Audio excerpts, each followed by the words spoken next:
I was 9 years old when we went down to Lake Okeechobee, Florida, and took a family trip down there. And we hired a guide, went out on Lake Okeechobee to go out on that place in the dark. You know, we're on this swampy, vast place in Florida, never been there before. And it was an overwhelming experience for somebody growing up in East Tennessee. And we went out there and catch all these big bass and stuff. It was the whole experience. It was a very surreal deal.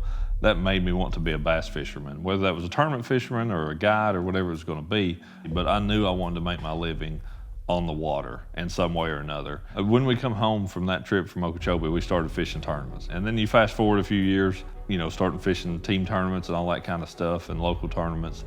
And we fished a bass club that had a lot of pretty good anglers in it. For me, if I was going to fish tournaments, it was against grown men. I mean, I would be the only teenager or, you know, younger person in the field hardly until I was in my 20s. Everybody I fished against was 10 years older than I was. You know, I mean, it's just the way it is. The first year that I won the points in that club, fishing against grown men, you know, so that was a pretty cool accomplishment for me as a 15-year-old for sure. That little bit of mild success early on, and in some ways having that one top 10 was enough to be like, I'm just going to devote fully to this. I'm going to push fully into the fishing. I've been fishing professionally since, you know, 2007. It was where I started on the FLW tour. So, you know, it's been 14, 15 years at this point, you know, that I've been fishing professionally. So even though I'm only 36, I've done it a long time, you know, I really have. And I'd have a top 10 here and there, had actually a couple second place finishes, but in 2008 was the first time that I ever won an event with FLW.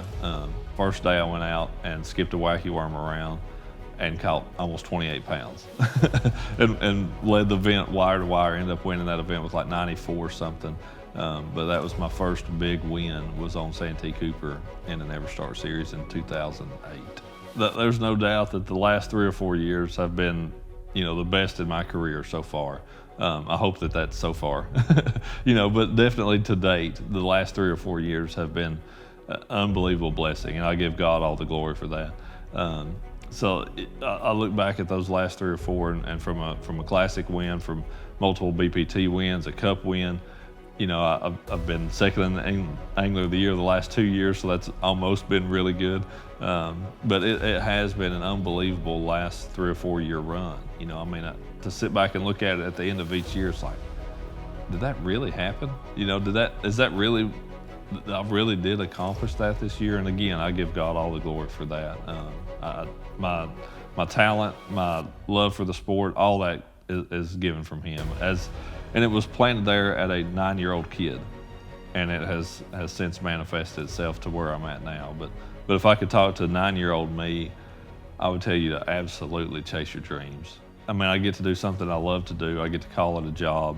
There's not a lot of people that can say, man, I knew what I wanted to do at 9 years old, and I'm doing it. You know, I mean, there's not. So I would tell any 9-year-old kid, keep God first, number one, and if you don't chase your dreams, you've got only yourself to blame. We live in the greatest country in the world.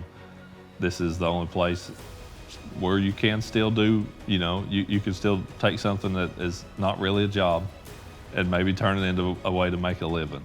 And that's all you got to do with it, man. And that was always my goal as that kid. And that's what I try to still keep in perspective, is that this was a way to make a living. You know, that I didn't care truthfully about the trophies. I didn't care about the notoriety. I did it because I just love to go fishing. And I would tell that 9-year-old kid, whatever that is that you love it because of that. Don't love it because people are going to tell you how great you are or how many likes you're going to get on social media. Don't do it because of that. Do it because you actually love it. Because if you're doing it for the outside satisfaction, it will eventually burn out.